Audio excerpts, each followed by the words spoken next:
భారతదేశంలో రెండు సందర్భాల్లో తీవ్రమైన చర్చ రిజర్వేషన్ మీద జరిగేది.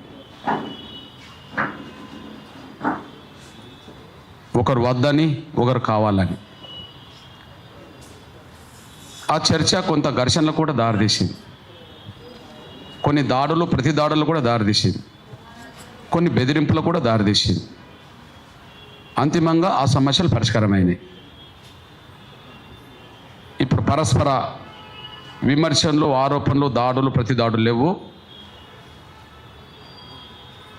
ఆ ఫలాలు మళ్ళా ఆ వర్గాలకు దక్కుతున్నాయి. ఇప్పుడు భారతదేశ వ్యాప్తంగా మూడో చర్చ ఇది. భారతదేశ వ్యాప్తంగా మూడో చర్చ. ఇప్పుడు ఆ చర్చకు ఘర్షణ రూపం దాల్చున్నది ఇప్పుడు ప్రస్తుతం తెలంగాణ, ఆంధ్రప్రదేశ్లో. ఘర్షణ అనే దానికంటే దాడుల రూపంగా జరుగుతున్నది అడ్డుకోవడానికి. మనందరూ తెలుసు, మేధావులు ఉన్నారు. నేను పెద్దలు హరగోపాల్ గారికి చెప్పేంత వాణ్ణి కాదు. వాళ్ళకు ప్రపంచ దేశాల్లో జరిగిన ప్రతి ఉద్యమం మీద అవగాహన ఉన్నది. దేశంలో జరిగిన ప్రతి పరిణామం మీద అవగాహన ఉన్నది. వాళ్ళు చెప్పేవాళ్ళు, మనం వినేవాళ్ళం. ఇప్పటివరకైనా ఎప్పుడైనా ఆ స్థాయిలో ఉన్నారు. పెద్దలు చంద్రకుమార్ అన్న న్యాయ వ్యవస్థ మీద సంపూర్ణమైన అవగాహన గల వ్యవస్థ నుండి వచ్చింది. తీర్పులు చెప్పింది దానికి అనుగుణంగా. నాలాంటి వాళ్ళు అవి గుర్తు చేయాల్సిన అవసరం లేదు, కానీ అందరి కోసం గుర్తు చేయాల్సి వస్తుంది. స్వాతంత్రం కంటే ముందు సైమన్ కమిషన్ వచ్చే సందర్భంలో గోబ్యాక్ సైమన్ కమిషన్ అని కాంగ్రెస్ పిలుపునిచ్చినప్పుడు సైమన్ కమిషన్ స్వాగతించడం ద్వారా దళిత వాళ్ళ సమస్యలు వాళ్ళ దృష్టికి తీసుకురావాలనుకున్నాడు డాక్టర్ బాబాసాహెబ్ అంబేద్కర్. అప్పుడు మేమందరం కలిసి గో బ్యాక్ సైమన్ అంటే నువ్వు ఒక్కడివి స్వాగతిస్తున్నావు అని చెప్పి ఆయనను దేశద్రోహి అని కూడా ముద్రేసే ప్రయత్నం చేశారు అంబేద్కర్ గారు. ఈ వర్గాల సమస్యలు ప్రభుత్వాల ముందు ఎజెండాకు రావడం కోసం చేసిన ప్రయత్నంలో ఆయన దేశద్రోహానికి కూడా గురయ్యాడు. ఆ నిందలు కూడా గురయ్యాడు. అది అయిపోయింది. సైమన్ కమిషన్ అంతిమంగా తర్వాత జరిగిన పరిణామాల భాగంగా రౌండ్ టేబుల్ సమావేశాలు. ఆ రౌండ్ టేబుల్ సమావేశంలో గాంధీకి, అంబేద్కర్ మధ్యలో దళితుల అంశాల మీద అనుకూలంగా, వ్యతిరేకంగా మీద చర్చ జరిగింది. చర్చ అనంతరం డాక్టర్ బాబాసాహెబ్ అంబేద్కర్ వాదనకు బ్రిటిష్ ప్రభుత్వం విలువనిచ్చి కమ్యూనల్ అవార్డు ప్రకటించింది. కమ్యూనల్ అవార్డు అనేది ఒక స్వతంత్రత ప్రతిపాదన గల దళిత వర్గాల హక్కులు. ఓకే, ఆ సమయంలో దేశవ్యాప్తంగా కమ్యూనల్ అవార్డును వ్యతిరేకించే వాళ్ళు, అనుకూలించే వాళ్ళ మధ్యలో ఒక బలమైన దేశవ్యాప్తంగా చర్చ, గొడవలు జరిగింది. నేను దాన్ని అంగీకరించను అని చెప్పి గాంధీ ఎర్రవాడ జైల్లో ఆమర దీక్షకి వెళ్ళాడు. ఆ దీక్ష 4వ రోజుకు 5వ రోజుకు వచ్చేటప్పటికీ గాంధీ ప్రాణాలు పోతాయేమో అనే ఒక చర్చ జరిగి, గాంధీ కనుక ఏదన్నా అవుతే అంబేద్కర్ను బతకనివ్వము, దళితులను బతకనివ్వము అనే పద్ధతిలో ఒక ఘర్షణ వాతావరణం దేశవ్యాప్తంగా వచ్చేసింది. అంతిమంగా అటు గాంధీని కాపాడుకోవాలి, దళిత వర్గాల హక్కులు కాపాడుకోవాలనే దాని మీద, అంటే అనుకూల వ్యతిరేక వర్గాల మధ్యలో ఒక ఒప్పందం జరిగింది. ఆ ఒప్పందం ఫలితమే నేటి రిజర్వేషన్లు అనుకుందాం. వద్దనే వాళ్ళ మధ్యలో, కావాలనే మధ్యలో ఘర్షణ జరిగింది, లేదా వాదోపదలు జరిగింది 4 ఏళ్ళు మాత్రమే. రౌండ్ టేబుల్ సమావేశం తర్వాతనే, ప్రధానంగా సైమన్ కమిషన్ వచ్చిన కాంచి రౌండ్ టేబుల్ సమావేశం, అదే సమయంలో ఎర్రవాడ జైల్లో ఒప్పందం జరిగేంత వరకు 4 ఏళ్ళు. అంటే ఈ దేశంలో అగ్రకులాలు, దళితుల మధ్యలో జరిగిన ఒక మొదటి ప్రధాన సమస్య, రిజర్వేషన్ల సమస్య 4 ఏళ్లలోనే పరిష్కారం అయింది. ఆ తర్వాత ఎవరు కూడా దాని మీద పెద్దగా ఈ రిజర్వేషన్లు రద్దు చేయమని చెప్పి ఎవరు రాలే. అంటే దేశంలో మొదటిసారి వచ్చిన ఒక ప్రధాన అంశం, దళితుల మధ్యలో, ఉన్నత వర్గాల మధ్యలో వచ్చిన ప్రధాన అంశం 4 ఏళ్ళలో పరిష్కారమైంది సార్. అది అమలు జరుగుతున్నాయి. రెండోది దేశవ్యాప్తంగా ప్రధానంగా దాడులు ప్రతి దాడుల మధ్యలో జరిగిన రెండో అంశం మండల కమిషన్. పెద్దయినా మండల కమిషన్ నివేదిక అమలు జరిగే సమయంలో వద్దు లేదా అమలు జరగాలనే కాడ చర్చ దేశవ్యాప్తంగా జరిగింది. వద్దనే వాళ్ళు దాడులు ప్రతి దాడులు దిగారు, కావాలనే వాళ్ళు ఆవేదనతో ప్రదర్శన చేశారు. వద్దనే వాళ్ళే దాడులకు దిగారు.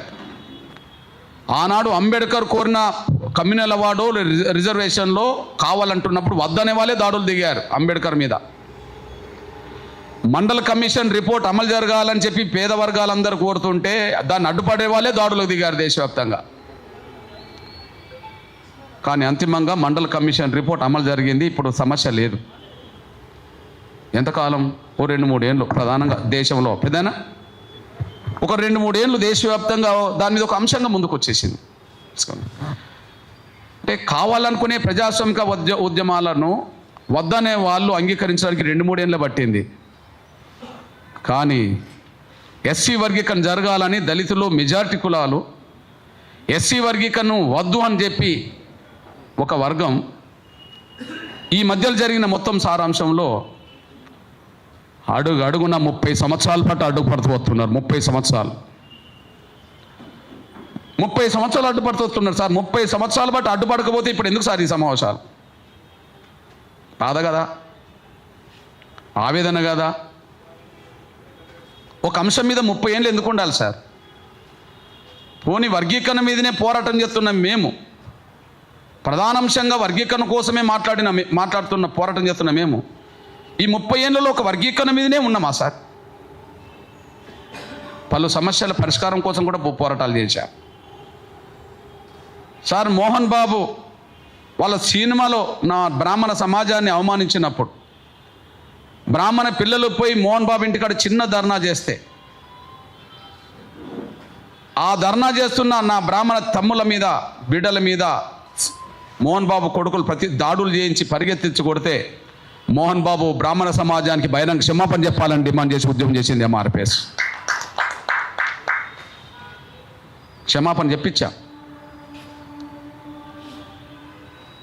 నా వైశ్య సమాజాన్ని మొత్తం పట్టుకొని సామాజిక స్మగ్లర్స్ కొమటోళ్ళు అని చెప్పి కంచెయ్యల గారు వ్యాసం రాసినప్పుడు వ్యాపార రంగంలో ఉన్న వైశ్య రంగం అందరూ స్మగ్లర్లు కాదు, అందులో పేదలు ఉన్నారు. ఆ పేద వైశ్యులకు అది వర్తించదు. అందులో చట్టబద్ధమైన వ్యాపారాలు చేసే వాళ్ళు ఉన్నారు, అది వాళ్ళకు వర్తించదు. సామాజిక స్మగ్లర్లు కొమటలను వర్తించదు. ఎవరన్నా చట్ట వ్యతిరేక వ్యాపారం చేస్తున్నట్టే ఒక కొమటోలే చేస్తున్నారు అనుకోవాల్సిన అవసరం లేదు, అందరిలో ఉన్నారు. కాబట్టి సామాజిక స్మగ్లర్లు కొమటోళ్ళు అనే మాట కరెక్ట్ కాదు అని చెప్పి కోమటి సమాజానికి వైశ్య సమాజానికి అండగా నిలబడ్డది ఎంఆర్పిఎస్ మాత్రమే.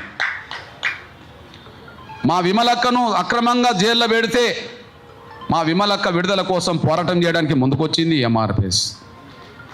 మా చెరుకు సుధాకర్ గౌడ్ను జైల్లో పెడితే చెరుకు సుధాకర్ జైల్లో ఉన్న అతన్ని విడుదల చేయించడం కోసం నా ఆమరదీక్ష చేయాల్సి వచ్చింది అనే విషయం దృష్టి సార్. బీసీలకు అన్యాయం జరిగిన ఒక సందర్భంలో బీసీల వైపు నిలబడ్డా, ఎస్సీలకు అన్యాయం జరిగిన సందర్భంలో ఎస్సీల వైపు నిలబడ్డా, మైనార్టీలకు అన్యాయం జరిగిన సందర్భంలో గోద్రానంతరం జరిగిన ఘటనలో నేను ముస్లింలకు అండగా నిలబడ్డా. కాళ్ళు లేని చేతులు లేని కళ్ళు లేని నా వికలాంగుల పక్షాన్ని నిలబడి దేశంలో బలమైన ఉద్యమం నిర్మించి వాళ్ళకు ఒక జీవనోపాధి లాగా వాళ్ళకు ఒక ఉపాధి కల్పించే పెన్షన్ సాధించి గుండెకు రంధ్రాలున్న పేద బిడ్డలను సమాజం ముందు తీసుకొచ్చి ప్రభుత్వం ముందు తీసుకొచ్చి వాళ్ళ కోసం చేసిన ఉచిత వైద్యం కోసం చేసిన డిమాండ్తో ఆరోగ్యశ్రీ పథకం సాధించి అందరికీ ఒక అవకాశం ఇచ్చి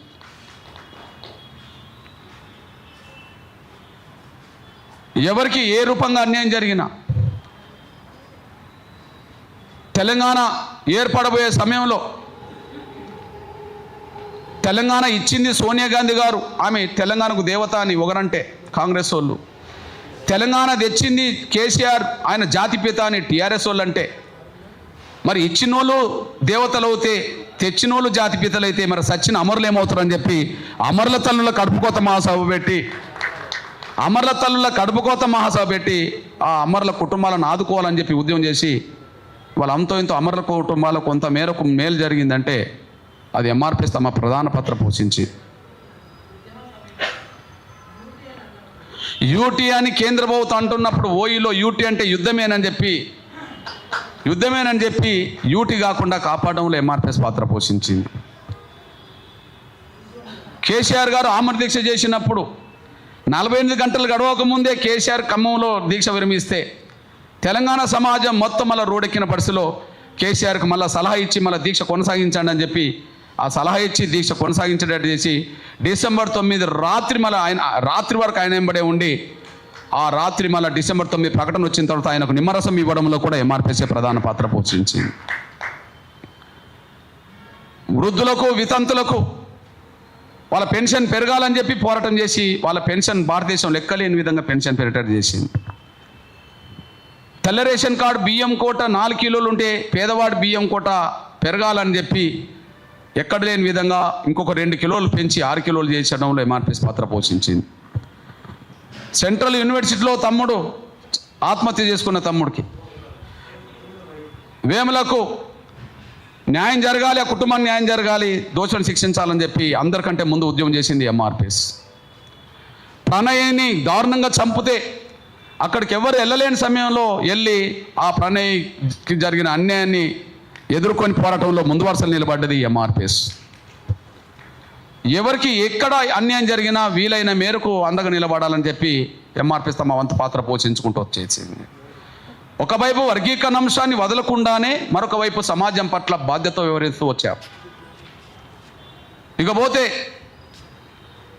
నా సోదర వర్గం మాలల పట్ల ఎప్పుడు మేము అనుచిత వ్యాఖ్యలు చేయలేదు. మా సోదర వర్గం పట్ల ఎప్పుడు మేము అనుచిత వ్యాఖ్యలు చేయలేదు సార్. మీ దృష్టికి తీసుకొస్తున్నా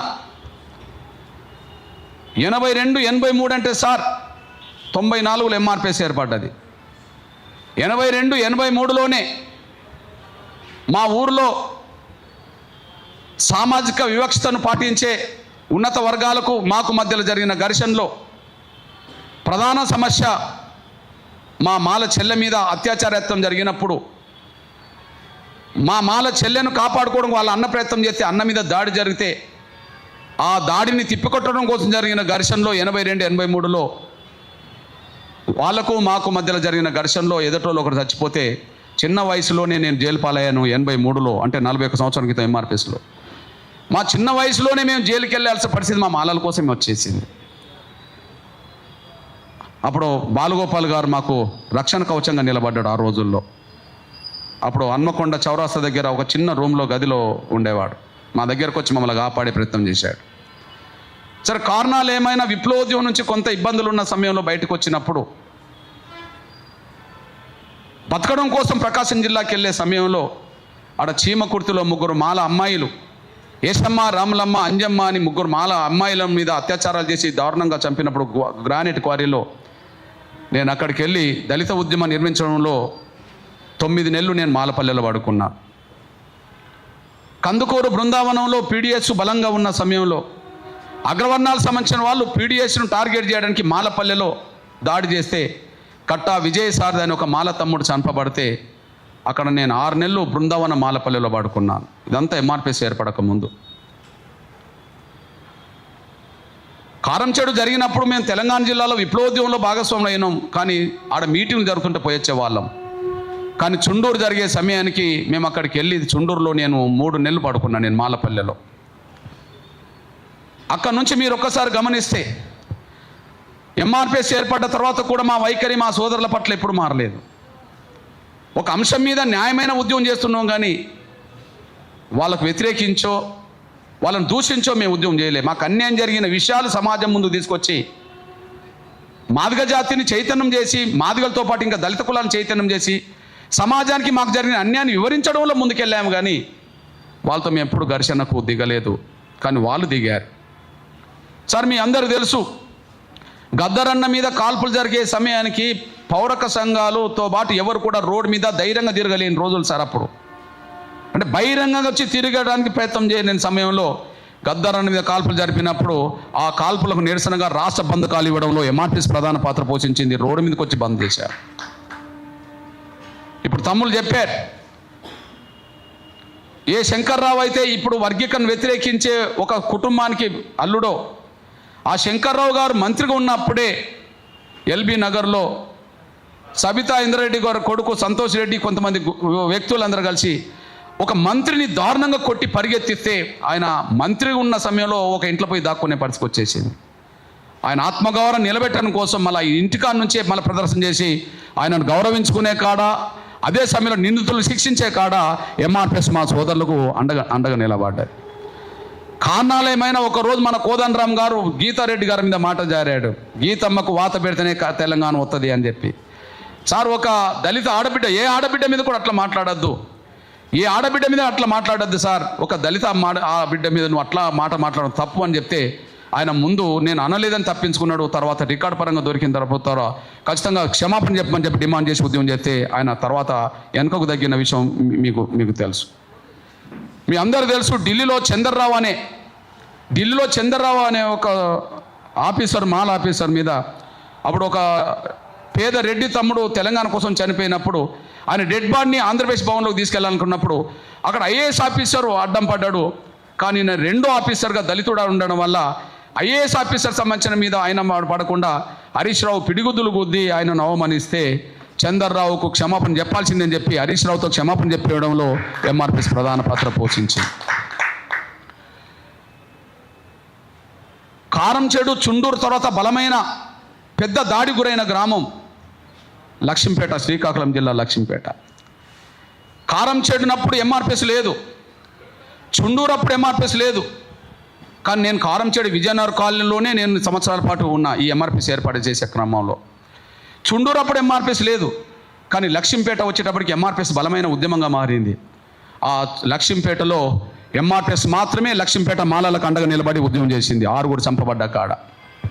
సార్, ఒక్క మాట చాలు, నేను ఒక విషయం చెప్తున్నాను. నేను లక్ష్మీపేటలో 6 మాలలు చంపబడ్డ తర్వాత అప్పుడు నేను రథయాత్రలో ఉన్న వర్గీకరణ కోసం ఆ సంఘటన తెలిసి వెంటనే అక్కడికి వెళ్ళాను సార్. అప్పుడు కిరణ్ కుమార్ రెడ్డి గారు ముఖ్యమంత్రి, అక్కడ బొత్స సత్యనారాయణ వాళ్ళ వర్గం సంబంధించిన కాపులే వాళ్ళను చంపేశారు. ఎంఆర్పీఎస్ వెంటనే పోయి టేకప్ చేసి డెడ్ బాడీలను సార్ రోడ్డు మీద పెట్టేశాం. డెడ్ బాడీలను రోడ్డు మీద పెట్టి ముఖ్యమంత్రి వచ్చేంత వరకు వదలలేదు సార్. ముఖ్యమంత్రి వచ్చాడు, కొంత సమస్య పరిష్కారం వరకు అక్కడ ఉన్నాం. రెండో రోజుకు వాళ్ళను ఒకేసారి అంత్యక్రియలు చేస్తున్న సమయంలో అక్కడికి హర్షకుమార్ వచ్చాడు సార్. ఆ ఊర్లో లక్ష్మీపేటలో అంత్యక్రియలు జరుగుతున్నాయి, హర్షకుమార్ అంత్యక్రియలకు వచ్చాడు సార్. అంత్యక్రియలకు వచ్చిన ఆ హర్షకుమార్ను పట్టుకొని ఒక ఆంధ్ర యూనివర్సిటీ స్టూడెంట్ మాలబిడ్డే ఒక మాట అన్నాడు, మీరు ఇప్పుడు సమాజ్ చేయడానికి వచ్చారా అన్న, మా కులంలో పుడితే బాగుండు, మా కులం కాకపోయినా మాదిగన్న వచ్చి మా అందరి గౌరవాన్ని నిలబెట్టిండి అని చెప్పి ఆయన అన్నాడు. ఇప్పుడు ఎందుకు వచ్చారు మీరు సమాజ్ చేయడానికి వచ్చినంటే ఆ హర్షకుమార్ ఒక మాట అన్నాడు, అవును సంఘటన జరిగిందని తెలిసి నేను టీవీలో చూసేటప్పటికీ కృష్ణాన్న అక్కడ కనిపిస్తున్నాడు, ఏక కృష్ణాన్న ఉన్న తర్వాత మేము ఎందుకు అవసరం, మేము మా అవసరం లేదని చెప్పి అనుకునే మేము ఇప్పుడు లేట్గా వచ్చినామని చెప్పేశాడు. అంటే తప్పించుకోవడానికైనా నా మీద పెట్టిండి ఆయన. సార్, ఎవరి కోసం మేము నిలబడలేదు. భారతదేశంలో ఎక్కడ జరగని ఉద్యమాలు సమాజం కోసం ఇక్కడనే జరిగింది సార్. భారతదేశంలో ఎక్కడ జరగని కొన్ని సమస్యల పరిష్కారం ఇక్కడనే జరిగింది సార్. అంటే వర్గీకరణ కోసం పోరాటం చేస్తూనే 30 ఏళ్ళు సమాజం పట్ల బాధ్యతతో ఉండమే తప్ప ఎప్పుడు కూడలేదు సార్. ఇక మీ దృష్టికి తీసుకొస్తున్నా సార్, కోరుకునే వాళ్ళు దాడులకు దిగలేదు సార్. అంబేద్కర్ కాలంలో రిజర్వేషన్లు కోరుకునే వాళ్ళు అగ్రకులం దాడులు దిగే పరిస్థితి సార్. కానీ రిజర్వేషన్లు అడ్డుకునే వాళ్ళే దాడులు దిగారు సార్. అంబేద్కర్ను కూడా బెదిరించారు, నీ సంగతి చూస్తామని చెప్పి. అంటే అడ్డుకునే వాళ్ళకే పలుకుబడి ఉంటుంది కాబట్టి వాళ్ళు దాడులు దిగారు సార్. మండల కమిషన్ అమలు జరగాలని పోటం చేసి ఉన్నప్పుడు దాడులకు దిగింది అగ్రకులాలు కానీ బీసీలు కాదు సార్, దళితులు కాదు సార్. ఇప్పుడు ఎవరు దాడులు దిగుతుంది సార్? మేము ఎక్కడన్నా మాల సామాజిక వర్గం సంబంధించిన పట్టుకొని ఇక్కడికి ఇది చేసినామని చెప్పి 30 ఏళ్ళ చరిత్ర ఎక్కడ ఉన్నది సార్? చరిత్ర మీ కళ్ళ ముందు పెడతా సార్, చరిత్రను మీ కళ్ళ ముందు పెడతా సార్. రేపు అవన్నీ రిపోర్ట్ పరంగా, రికార్డు పరంగా, ఆధారాల పరంగా, ఫోటోల పరంగా, వీడియోల పరంగా ఇస్తా సార్. 94 జూలై 7న ఎంఆర్పిఎస్ మొదలు పెడితే సార్ 10 రోజులకే నేను దెబ్బతిన్నా సార్ చీరాల్లో. కారంచేడు మృతవీరుల దినం జూలై 17 సార్. 94లో బాలగోపాల్ గారు గద్దరన్న ఆ సంస్మరణ సభకు వస్తున్నాడని తెలిసి ఒక 10 కరపత్రం వేసి పంచితే అక్కడ మాలలు నా మీద దాడి చేశారు, నా చొక్కా చినిగిపోయింది సార్. ఇది అందరు తెలుసు సార్. అక్కడ నువ్వు వర్గీకరణ కోరుతూ నువ్వు ఇక్కడ కరపత్రం పంచుతావు అని చెప్పి నా మీద ఎంఆర్పిఎస్ కార్యక్రమం దాడులు చేశారు సార్. నేను పాదయాత్ర చేస్తుంటే ఉలవపాడులో కత్తులు పట్టుకొని కర్రలు పట్టుకొని నా ఎంబడబడ్డారు సార్. ఇది పేపర్లు వచ్చినాయి సార్. విజయనగరం జిల్లా ఏస్కోట దగ్గర ఉండబడే ఒక ధర్మవరం అనే గ్రామంలో అంబేద్కర్కి విగ్రహం మీద దండ వేస్తుంటే నా మీద దాడులు చేశారు సార్. తూర్పు పశ్చిమ గోదావరి జిల్లాలో నా వెంబడి పడ్డారు సార్. అమలాపురం చోట, అదే సమయంలో చింతలపూడి కాడ నా వెంబడి పడి దాడులు చేశారు సార్. అంతగా సార్ 97లో ఎంఆర్పిఎస్ వర్గీకరణ సాధించిన తర్వాత ఆ విజయోత్సవం జరుగుతుంటే తూర్పుగోదావరి జిల్లా ఉప్పలకుప్తం మండలంలో మీరా సాహెబ్ అనే ఒక మాదిగ బిడ్డను 18 సంవత్సరాల మాదిగ బిడ్డను కత్తులతో పొడి చంపింది సార్. Record sir. ఆ రోజు ఏబికే గారు ఎడిటోరియల్ రాశారు సార్, కృష్ణమాదిగ గారు పోతున్నాడు అంత్యక్రియలకు ఏం జరుగుతుందో అని. సార్ చంపబడ్డాడు సార్ మా బిడ్డ. ఏబికే గారు ఎడిటోరియల్ రాశారు సార్. అక్కడ మీరా సాహెబ్ను అక్కడ కొంతమంది వర్గీకరణ వ్యతిరేక శక్తులు దారుణంగా చంపినది పేపర్కి వచ్చింది. ఇప్పుడు కృష్ణమాది గారు అంత్యక్రియలకు వెళ్తుండు, అసలు అక్కడ ఏం జరుగుతుందో చూద్దామని చెప్పి ఒక ఆందోళన వ్యక్తం చేస్తూ ఒక ఎడిటోరియల్ రాశారు సార్. మేము చంపబడ్డాం సార్ వాళ్ళ చేతుల్లో.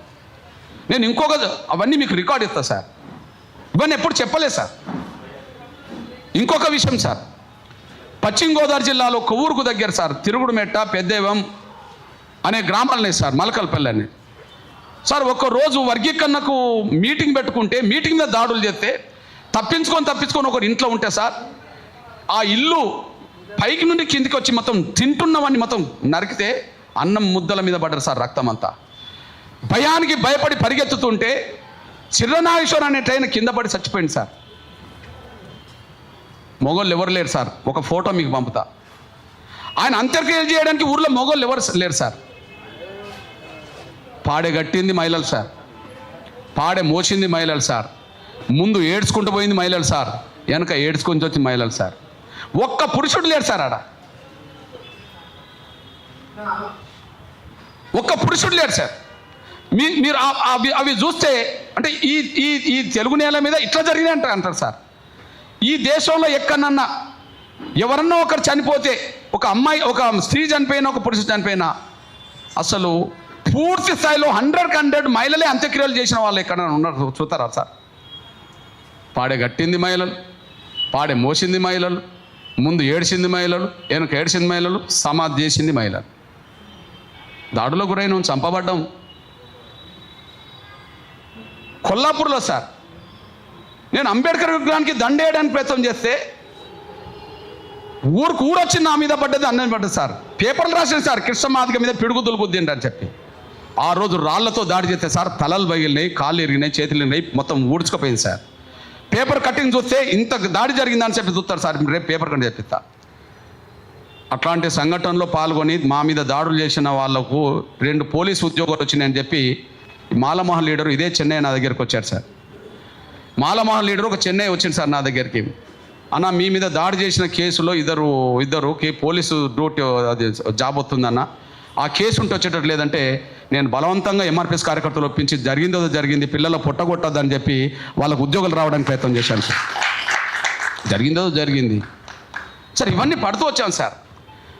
ఆనాడు కమ్యూనల్ అవార్డు కోసం అంబేద్కర్ పట్టుబడ్డప్పుడు అగ్రకులాలే దాడులు చేసింది సార్. మండల కమిషన్ రిపోర్ట్ అమలు జరగాలన్నప్పుడు అగ్రకులాలు దాడులు చేసినాయి సార్ వద్దనేటోళ్ళు. కానీ ఏదో సార్ ఓ 4-5 ఏళ్లలో ఘర్షణ అయిపోయింది సార్, దాడులు అయిపోయింది సార్. కానీ 30 సంవత్సరాల పాటు ఏకపక్షంగా సార్ ఎప్పుడన్నా 96 సార్ టీడీపీ ప్రభుత్వం ఉన్నప్పుడు 96 హైదరాబాద్లో దిగ్బంధం చేశాం సార్. దిగ్బంధం చేశారు సార్ చంద్రబాబు నాయుడు గారు సార్. ఈ దిగ్బంధం అదే రోజు కమిషన్ పడ్డా సార్. బషీర్బాగ్ ప్రాంతం మొత్తం దిగ్బంధం చేశాను సార్ 96 అంటే 29 సంవత్సరాల క్రితం. 96లోనే చంద్రబాబు నాయుడు గారిని వర్గీకరణ మీద మీటింగ్ రప్పించాలి సార్.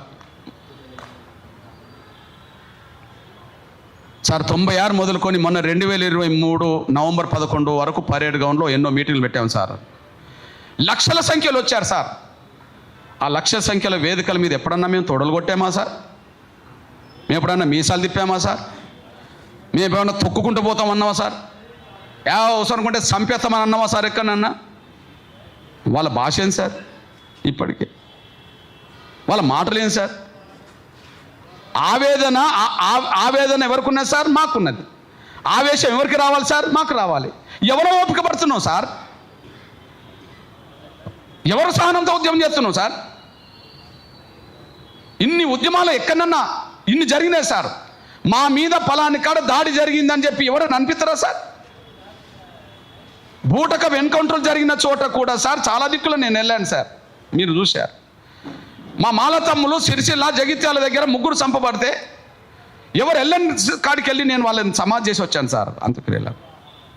సార్ వర్గీకరణ కోసం పోరాటం చేస్తుంటే చివరికి మా మీద దాడులు, చివరికి వర్గీకరణ సమర్థించేటోళ్ళను కూడా వాళ్ళు బ్రోకర్లని మాట్లాడి వీడియోలో పెట్టే కాడికి వాళ్ళు ఇంకోటి బూత్ పదం వాడి ఏం వాడిండ్రు సార్? అదేం పదం సార్?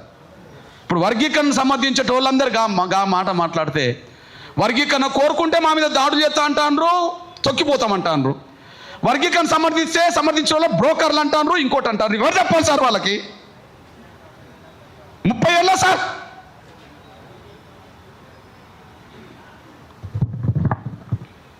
నేను ఏ పార్టీ సార్? నాకు అర్థమవుతలేదు. నేను ఏ పార్టీ సార్? నా కండు ఎప్పుడు మారింది సార్? నేను ఏ పదవిలో ఉన్నా సార్? నా కండు ఎప్పుడు మారింది? నేను ఏ పదవిలో ఉన్నా సార్? సార్ చంద్రబాబు నాయుడు గారు వర్గీకరణ చేస్తా అంటే మాకు బలం లేదు కదా సార్? మరి అడ్డుకునేటోళ్ళకి బలం ఉన్నది కదా సార్? చంద్రబాబు నాయుడు గారు వర్గీకరణ చేస్తా అంటే కృష్ణ మీ సహకారం కావాలంటే నేను చంద్రబాబుకు సపోర్ట్ చేశాను సార్. మాకు బలం లేదు సార్, వాళ్ళలాగా బలం లేదు సార్. అన్యాయం జరిగిన మాట నిజమే కానీ, మాకు న్యాయం కోసం పోరాటం చేస్తున్న మాట నిజమే కానీ వాళ్ళలాగా శక్తివంతంగా ఎదగలేదు సార్. మేము ఎదగలేదు కాబట్టి ఇంకా సార్ ఈ రోడ్డు మీద ఉద్యమాలు చేస్తున్నది 30 ఏళ్ళు సార్. మరి నేను చంద్రబాబు నాయుడు అంటే నేను చంద్రబాబు పార్టీలో చేరలేదు కదా సార్? నాకు పదవులు వచ్చినాయి కదా సార్? ఆ రోజు నాకు 98లో పెద్దపల్లి పార్లమెంట్ ఇక్కడ ఇచ్చాడు సార్, తీసుకోలే కదా? 99లో నాకు రాజ్యసభ ఇచ్చాడు, నేను తీసుకోలే కదా సార్? కాంగ్రెస్ సార్, మరి రాజశేఖర్ గారు కూడా ఆయన ముఖ్యమంత్రి అయిన తర్వాత నేను ఆయనతో కూడా కలిసి పనిచేశాను సార్. వర్గీకరణ చేస్తామంటే లక్షలాది మంది సభకు రాజశేఖర్ గారిని కూడా రప్పించాను కదా సార్. మరి ఆయన కూడా వర్గీకరణ చేపిత కృష్ణ అని చెప్పి కృష్ణాన్ని సాకారం కావాలంటే సార్ మరి ఎస్సీ వర్గీకరణ కట్టుబడి ఉంటే సార్ నేను మన కన్నాభిరాన్ని తీసుకెళ్ళి మాట్లాడాను కదా సార్. సార్ కన్నాభిరాన్ సార్ పెద్ద ఆయన ఎస్సీ వర్గీకరణ కోసం మీ మీదనే ఆధారపడ్డా సార్. ఎస్సీ వర్గీకరణ చేపిస్తానంటే కృష్ణాన్ని సాకారం కావాలంటే సార్ ఆయన కూడా మేము అండగా నిలబడ్డాం సార్. రాజశేఖర్ గారు కూడా మేము అండగా నిలబడ్డాం సార్. సార్ ఇది కాంగ్రెస్ కండ. అప్పుడు రాజశేఖర్ గారికి వర్గీకరణ చేపిస్తా అంటే నేను అండగా నిలబడ్డా సార్, కాంగ్రెస్ కండ. మరి కాంగ్రెస్ నాకు ఎమ్మెల్సీ ఇవ్వబోయింది సార్, జూపిడిలాగా. ఆయన తీసుకున్నాడు, నేను తీసుకోలేదు సార్. నాకు వరంగల్ పార్లమెంట్ సీట్ ఇవ్వబోయింది సార్, నేను తీసుకోలేదు సార్. సిరిసిల్ల రాజయ్యకు వచ్చింది సార్. నేను కాంగ్రెస్ కాదు సార్, నేను తెలుగుదేశం కాదు. వర్గీకరణ చేసే స్థాయి వాళ్ళకు ఉన్నప్పుడు నేను వాళ్ళ దగ్గరికి వెళ్ళినప్పుడు నీ సహకారం కావాలంటే నేను సహకరించాను సార్. జాతిని గెలిపించుకోవడం కోసం నేను ఏం చేయాలి సార్? పోనీ సార్ ఇప్పుడు నన్ను నరేంద్ర మోడీ గారు ఈ మనిషి ఆ మనిషి అంటాను కదా సార్. నేను బీజేపీలో చేరాను సార్. మరి అంతకంటే ముందు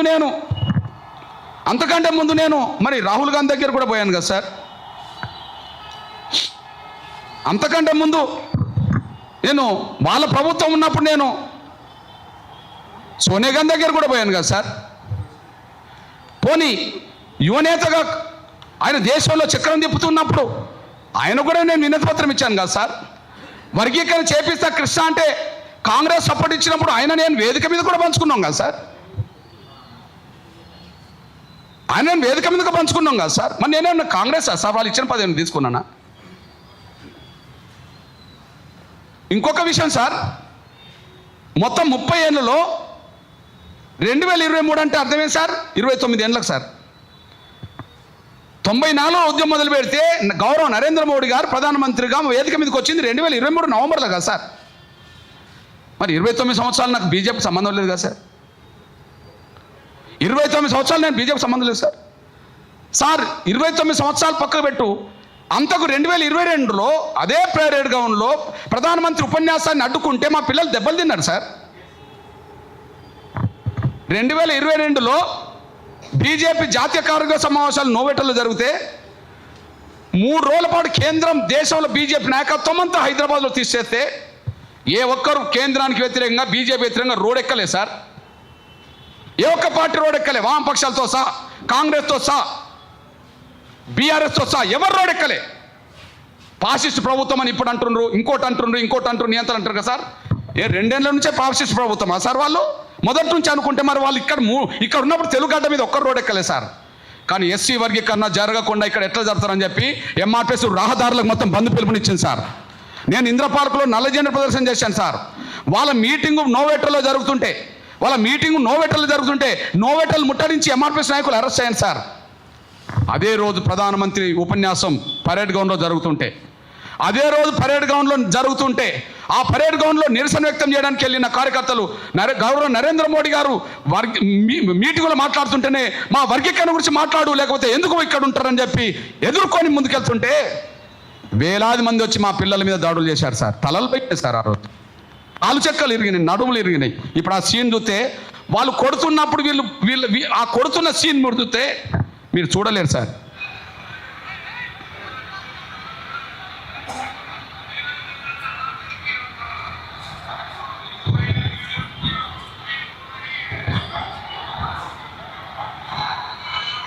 చూడలేదు సార్, కొట్టుకుండా పోయింది సార్. తలలు పగిలినాయి, నడుములు ఎరిగినాయి. మరి బీజేపీకి వ్యతిరేకంగా ఎవరు పోరాటం చేసిండ్రు? వర్గీకరణ జరగకపోతే కేంద్ర ప్రభుత్వాన్ని ఎవరు నిలదీసిండ్రు? తలలు పగిలినాయి, కాలు చెక్కలు ఇరిగినాయి, నడుములు ఎరిగినాయి. 10-15 రోజులు నేను వాళ్ళ చుట్టే తిరగాల్సి వచ్చింది. నేను బీజేపీ ఎప్పుడైంది సార్. కానీ ఏ వేదికలనైతే మేము అవమానం పడ్డామో, ఏ పరేడ్ గ్రౌండ్లో అయితే మేము దెబ్బలు తిన్నామో, ఆ పరేడ్ గ్రౌండ్కే ప్రధానమంత్రిని రప్పించుకొని వర్గీకరణ మద్దతు తీసుకునేట్టు చేశాం సార్. మేము అవమానాలు పడ్డప్పుడు, బాధలు పడ్డప్పుడు, దెబ్బలు పడ్డప్పుడు మాకు ఎవరు అండగలేరు సార్. గౌరవ నరేంద్ర మోడీ గారు ప్రధానమంత్రి హోదాలో వచ్చి వర్గీకరణ విషయంలో మేము చొరవ తీసుకుంటాం, ఓ కమిటీ ఏర్పాటు చేస్తాను, సుప్రీంకోర్టులో రాజ్యాంగ ధర్మాసనానికి కేంద్రం సహకరిస్తుంది, వర్గీకరణ విషయంలో కేంద్రము సుప్రీంకోర్టులకు స్వచ్ఛత ఇస్తుంది, మేము అండగా నిలబడతామని చెప్పాడు సార్. అండగా నిలబడతాన్న వాళ్ళు మీ సహకారం కూడా కావాలన్నారు సార్. నేను సహకరించానా? నాకు వర్గీకరణ కావాలి. తెలంగాణ ఉద్యమం నడుతున్నప్పుడు కేసీఆర్ గారు బొంతపూర్వమే ముద్దాడతానన్నాడు సార్. తెలంగాణ రాష్ట్రానికి ఎస్ అంటే బొంతపూర్వమే ముద్దాడతానన్నాడు సార్. ఆయన కాంగ్రెస్ దగ్గర పోయింది సార్, టీడీపీ దగ్గర పోయిండు, అందరి దగ్గర పోయింది సార్. నేను పోంది ఎవరి దగ్గర సార్? నేను కేసీఆర్ దగ్గర పోలేదు సార్. ఎస్సీ వర్గీకరణ సమర్థించిందిగా.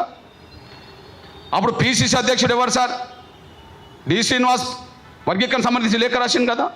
అప్పుడు ప్రతిపక్ష నాయకుడు ఎవరు సార్? చంద్రబాబు నాయుడు వర్గీకరణ మళ్ళీ సమర్థించింది కదా. అప్పుడు ముఖ్యమంత్రి ఎవరు సార్?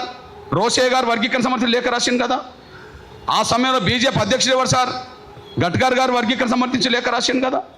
ఈ దేశ మాజీ ప్రధానమంత్రి దేవగౌడ గారు కూడా వర్గీకరణ సమర్థిస్తూ లేఖ రాశాడు కదా. ఈ దేశంలో పేరుగల్ల ఒక బలహీన వర్గాల నేత లాలూ ప్రసాద్ యాదవ్ వర్గీకరణ సమర్థిస్తూ లేఖ రాశాడు కదా. శరద్ యాదవ్ గారు ఎంతో డెమోక్రట్ అని చెప్పబడుతున్నా శరద్ యాదవ్ గారు వర్గీకరణ సపోర్ట్ చేస్తూ లేఖ రాశాడు కదా. ఈ దేశంలో కురువృద్ధుడుగా పిలువబడుతున్న శరద్ పవార్ గారు ఎస్సీ వర్గీకరణకు అనుగుణంగా లేఖ రాశాడు కదా. ఈ దేశంలో సిపిఐ కమ్యూనిస్ట్ పార్టీ ప్రధాన కార్యదర్శిగా ఉన్న సమయంలో బర్ధన్ గారు లేఖ రాసి వర్గీకరణ జరగాల్సిందని చెప్పి కోరుకున్నాడు కదా సార్.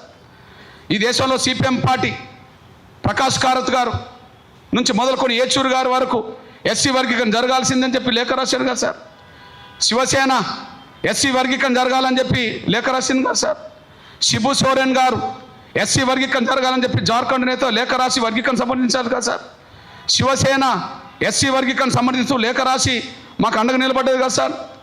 సార్ అజిత్ సింగ్ గారు మన తెలంగాణ ఉద్యమానికి అంతో ఇంతో కొండంత అండగా నిలబడ్డ ఆ సమయంలో ఆయన కూడా వర్గీకరణ సమర్థిస్తూ కేంద్రానికి ఇచ్చారు కదా సార్. ఇక్కడ ఎంఐఎం అధినేత ఎస్సీ వర్గీకరణ సంబంధిస్తూ లేఖ రాసింది కదా సార్.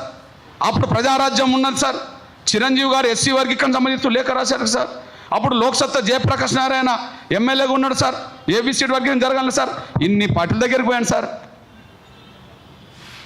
ఇన్ని పార్టీలు సమర్థిస్తుండే, సమాజం సమర్థిస్తుండే సార్. దళితుల్లో ఎవరు సార్ వర్గీకరణ వ్యతిరేకించేది? దళితుల్లో 59 కులాలు సార్. మరి 59 కులాల్లో 58 కులాలు వర్గీకరణ కోరుకుంటున్నాయి సార్. 58 కులాల్లో ఏ ఒక్క కులాన్ని అడుగు మాకు వర్గీకరణ కావాలంటారు సార్. ఒక కులం ఎందుకు అడ్డం పడుతున్నారు సార్? ఆ అడ్డం పడేటోళ్ళు ఏ దుర్మార్గమైన మాటలు మాట్లాడుతున్నారు సార్. సార్ ఇప్పుడు మాట్లాడుతూ ఒక బ్రదరు రవి గారు నేను వర్గీకరణను సమర్థిస్తూ కొద్దిగా మాట్లాడినందుకు నన్ను కొంత దూషించిండ్రు, నా మనసు చివుక్కుమన్నదని అన్నాడు సార్. సార్ ఒక మాట మాట్లాడితేనే చివుక్కుమంటే 30 ఏళ్ళు ఎంబడి పడితే మాకు కడుపు మండదా సార్? ఒక మాట వర్గీకరణ వ్యతిరేకించే వాళ్ళు వర్గీకరణ సమర్థించే వ్యక్తిని పట్టుకొని ఒక మాట అన్నారట, నా మనసు చివుక్కుమన్నదని నేను మాట్లాడిండు. అరే ఒక్కరోజు ఒక మాట అంటేనే అంత చివుక్కుమన్నారు కదా, 30 ఏళ్ళు మా గుండెలు పడిచినట్టు చేస్తాను కదా సార్. మరి నేను సంపబడితే మా కాళ్ళు చేతులు ఇరగబడే, మేము దాడులకు గురవుతామి, మేము అవమానాలు పడుతుంటామి, అన్నీ చేస్తుంటామి, మమ్మల్ని సమర్థించిన వాళ్ళు కూడా మిమ్మల్ని అంటుండే. మరి ఎవరు చెప్పాలి సార్ వాళ్ళకి? 30 ఏళ్ళు ఎందుకు జరగాలి సార్ ఈ ఉద్యమం? అదే సమయంలో ఇంకొక విజ్ఞప్తి చేస్తున్నా, మా అక్క ఇప్పుడు తీర్మానం చేసిన మా చెల్లె, మా పిల్లలు, ఇదంతా నేను విజ్ఞప్తి చేస్తున్నా. మీరు ఏ ఎజెండా పెట్టినరో 5-6 అంశాలు, మీరు ఏ ఎజెండా పెట్టిన 5 అంశాలు, ఈ 5-6 అంశాలకు అదనంగా ఇంకా 10 అంశాల గురించి దేశవ్యాప్తంగా నేను ఉద్యమాన్ని నిర్మిస్తాను మీ అందరి సహకారంతో. ఈ 5-6 అంశాలకు సార్ ఇంకా 10 అంశాలు ఉద్యమం నిర్మిస్తాను. నేను స్వతంత్రంగా ఉన్నాను సార్, నేను ఎవరి పార్టీలో చేరాను సార్? ఎవరి పార్టీలో చేరింది లేదు, నా కండో మారింది లేదు, నేను ఎవరి పార్టీలో చేరేది లేదు, నా కండో మారేది లేదు సార్. నేను స్వతంత్రంగానే ఉంటాను సార్.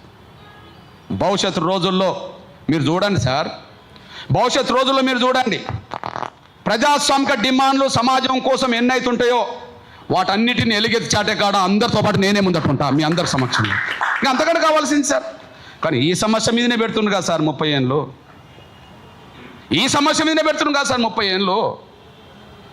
ఈ సమస్య మీద ఉంటూనే సమాజం కోసం ఇది చేయాల్సి వచ్చింది కదా సార్. మరి ఈ సమస్య పరిష్కారం అవుతే ఇంకా నేను దేశవ్యాప్తంగా ఏం చేయాల్సి వస్తుంది కదా సార్. అంబేద్కర్ కాలం నుంచి కొన్ని సమస్యలు పెండింగ్లు ఉన్నాయి సార్. అంబేద్కర్ కాలం నుంచి కొన్ని సమస్యలు పెండింగ్లు ఉన్నాయి. డాక్టర్ బాబాసాహెబ్ అంబేద్కర్ పార్లమెంట్లో ఉన్నాడు, జగ్జీవన్ రామ్ గారు పార్లమెంట్లో ఉన్నాడు, కాన్షీరామ్ గారు పార్లమెంట్లో ఉన్నారు. నిన్న వరకు చనిపోయిన రామ్విలాస్ పాస్వాన్ గారు దళిత నేతగా పార్లమెంట్లో ఉన్నాడు. ఇప్పుడు రామ్దాస్ అథవాలే పార్లమెంట్లో ఉన్నాడు, లేదా పాస్వాన్ కొడుకు ఇప్పుడు పార్లమెంట్లో ఉన్నాడు, లేదా దేశంలో కాంగ్రెస్ పార్టీకి జాతీయ అధ్యక్షుడు కనబడుతున్న దళితుడు మల్లికార్జున ఖర్గే పార్లమెంటే. కానీ అంబేద్కర్ కాలంలో అప్పటి నుంచి ఇప్పటివరకు పెండింగ్లు ఉన్న 1-2-3 సంవత్సరాలు మాట్లాడతారు సార్ వాళ్ళు. రిజర్వేషన్లు అంటేనే గుర్తుకొచ్చేది అంబేద్కర్ సార్. మరి ఆయన వ్యవహరించిన న్యాయశాఖలోనే రిజర్వేషన్ ఎందుకు లేవు సార్? ఆయన న్యాయశాఖ మంత్రే కదా, న్యాయశాఖలోని రిజర్వేషన్ లేవు కదా. అంటే ఆయనకి ఇష్టం లేక తేలేదా? ఆయన నుంచి అది జరగనివ్వలేదు కదా. రాజ్యాంగం ఆయన రాసిన మక్కికి మట్టిని ఆమోదించారా? కొన్ని తీసేసినాకనే ఆమోదించారు కదా. అట్లనే ఆయన కేంద్ర న్యాయశాఖ మంత్రి, న్యాయశాఖలో రిజర్వేషన్ లేవు అంటే ఆయన వద్దనుకున్నాడా? కానీ ఆయన నుండి కానివ్వలే. పార్లమెంట్ అంటే లోక్సభ రాజ్యసభ సార్. లోక్సభలో రిజర్వేషన్లు ఉన్నాయి సార్ ఎస్సీలకు, మరి రాజ్యసభలో లేవు కదా.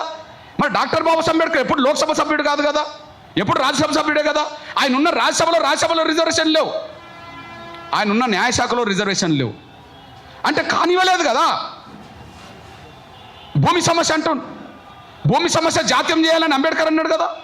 జాత్యం పక్క పెట్టి ఉన్న భూములు అసెంబ్లీ భూములు లాగుతున్నారని మనం అంటున్నాం కదా సార్. కరోనా కాలంలో ప్రతిపక్షాలు రోడ్డు మీదకి రావని తెలిసి కేసీఆర్ గారు దళితుల ఎస్సీ ఎస్టీల భూములనే, అసైన్మెంట్ భూములనే పల్లె ప్రకృతి వనాల కోసం, శ్మశాన వాటికల కోసం, రైతు వేదికల కోసం, వీటి కోసం మొత్తం దళిత గిరిజన భూములన్నీ గుంజుకుంటుంటే ప్రతిపక్షాలు రోడ్డు మీదకి లేని సమయంలో మాస్క్ కట్టుకొని రోడ్ అంతా తిరిగాను, తెలంగాణ అంతా తిరిగాను సార్. మాస్కులు కట్టుకొని తిరిగా వాటిని కాపాడడానికి. ఎవరు రోడ్డు మీకు రాలేదు సార్. అవును సార్, భూముల సమస్య నన్ను వేధించదు సార్. భూమి లేని కుటుంబాల నుంచి కులాల నుండి వచ్చిన వాళ్ళం కాదు సార్. భూమి లేకపోవడం వల్లనే బానిసత్వం చేసే పరిస్థితి నుంచి వచ్చినాం కదా సార్. ఆ భూమి సమస్య పరిష్కారం కావాలి నాకు కూడా ఉంటుంది కదా సార్. ఖచ్చితంగా ఆ అంశం లేవనెత్తాం. అంబేద్కర్ కాలంలో ప్రభుత్వ రంగమే సార్, ఇప్పుడు ప్రైవేట్ రంగం అయిపోతుంది సార్. 97లో మొదలు ఎస్సీ వర్గీకరణ జరిగిన రోజు తెల్లారి నన్ను విలేకరులు అడిగింది సార్. 97లో వర్గీకరణ జరిగినప్పుడు విలేకరులు అడుగుతుంది, నెక్స్ట్ కార్యక్రమం అంటే ప్రైవేట్ రంగంలో రిజర్వేషన్ నా ప్రధాన ఎజెండా అని చెప్పాను సార్. కానీ దాన్ని రద్దు చేసి రావడం వల్ల ఈ అంశం మీద ఉండాల్సి వచ్చింది కదా సార్. అందువల్ల నేను విమలక్క గారికి చెప్తున్నా, నేను మా పెద్ద ఆయన హరగోపాల్ గారికి చెప్తున్నా, మా పెద్ద ఆయన చంద్రకుమార్ గారికి చెప్తున్నా, మీ అందరికి చెప్తున్నా, నేను స్వతంత్రంగానే ఉంటా. అణగారిన వర్గాల అంశాలన్నీ ఎజెండా చేసుకొని భవిష్యత్తులో దేశవ్యాప్తంగా తిరుగుతా. అంతో ఇంతో కొన్ని పరిష్కారం కావచ్చు, పరిష్కారం కాకపోవచ్చు. వాయిస్ ఇచ్చే కాడ, దాని వెనుక ప్రజా సమీకరణ చేసే కాడ, ఆ సమస్యలు పరిష్కారం చేసే కాడ మీకు తోడుగా మీకు అండ ఉన్నాడు సార్. ముందు వరుసలో నిలబడతా సార్, నా వంతు పాత్ర పోషిస్తా సార్. నేను ఏ పార్టీలో చేరేటోని కాదు సార్, మీకు మాట ఇస్తున్నా. 30 ఏళ్ళు నేను ఏ పార్టీలో చేరలేదు సార్. 30 ఏళ్ళ తర్వాత ఇప్పుడు నేను ఏ పార్టీలో చేరలేదు సార్. భవిష్యత్తులో నేను చేరాను సార్. నా కండు అయితే మారదు. నా శేష జీవితం ఏదన్నా ఉంటే అది మన పేద వర్గాల ప్రజలకు, అణగారిన వర్గాల ప్రజలకు, వాళ్ళ సమస్యల పరిష్కారం కోసం నేను వెచ్చిస్తా సార్. దయచేసి ఈ సమస్య పరిష్కారానికి అడ్డు తగిలే వాళ్లకు మీరు ఏం చెప్తారో చెప్పండి సార్. కదా ఒకటి మళ్ళా చెప్తున్నా సార్, అంబేద్కర్ కాలంలో 4 ఏళ్ళలో పరిష్కారమైంది సార్. కావాలి వద్దనేటోళ్ళ మధ్యలో మన కళ్ళ ముందు మండల కమిషన్ అమలు జరిగేటప్పుడు 2-3 ఏళ్ళలో పరిష్కారమైంది సార్. కానీ ఇది 30 ఏళ్ళు ఎంబడబడుతున్నది సార్. సార్ వాళ్ళు బలవంతులు సార్, మేము బలహీనులం. ఇప్పుడు మీరు చూశారు కదా సార్, సుప్రీంకోర్టు జడ్జిమెంట్ వచ్చినాక అందరూ ఇక 30 ఏళ్ళ పాటు న్యాయం జరిగింది, ఇక అడ్డంకులు లేవనుకున్నారు కదా సార్. ఇప్పుడు అడ్డంకులు కప్పించేటోళ్ళు ఏ కుటుంబం నుండి వచ్చింది సార్?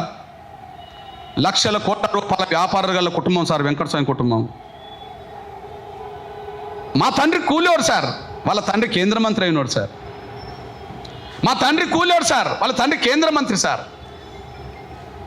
వాళ్ళ వ్యాపారాలు రాష్ట్రంలోనే కాదు సార్, దేశంలో ప్రపంచవ్యాప్తంగా ఉన్నాయి సార్.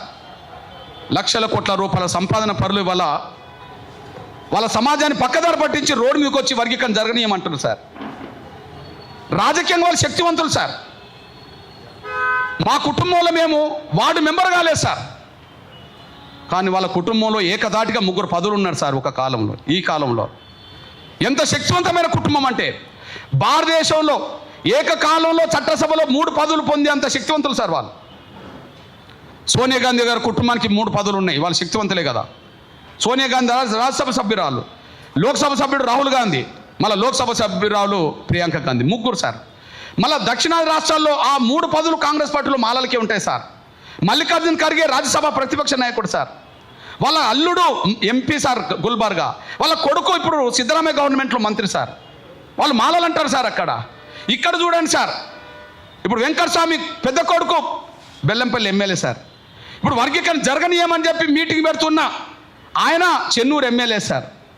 మళ్ళీ వాళ్ళ కొడుకు పెద్దపల్లి ఎంపీ సార్. మేము వార్డు మెంబర్లకు కూడా ఎదగలేదు సార్, కానీ ఏకకాలంలో 3 చట్టసభలు పొందేంత శక్తివంతులు సార్ రాజకీయంగా. ఒక చిన్న సోషల్ మీడియాని నడపాలంటే మాకు శక్తి లేదు సార్, కానీ దేశవ్యాప్తంగా ప్రధాన మీడియాని నడిపేంత శక్తివంతులు సార్. వాళ్ళకు V6లు ఉంటాయి, వెలుగుల పత్రిక ఉంటాయి సార్. మేము చీకట్లు ఉన్నాం సార్. దేశవ్యాప్తంగా ఒక పెద్ద మీడియాని నడిపే శక్తివంతులు సార్ వాళ్ళు. 1,00,000 కోట్ల రూపాయల వ్యాపార వ్యవస్థలు ఉన్నారు సార్. ఈ దేశంలోనే చట్టసభలో ఏకకాలంలో 3 పదవులు పొందే శక్తివంతులు సార్. ఇప్పుడు వాళ్ళు మాకు రోడ్డు మీద అడ్డం పడుతుంది సార్. మేము దిక్కులేని వాళ్ళు సార్.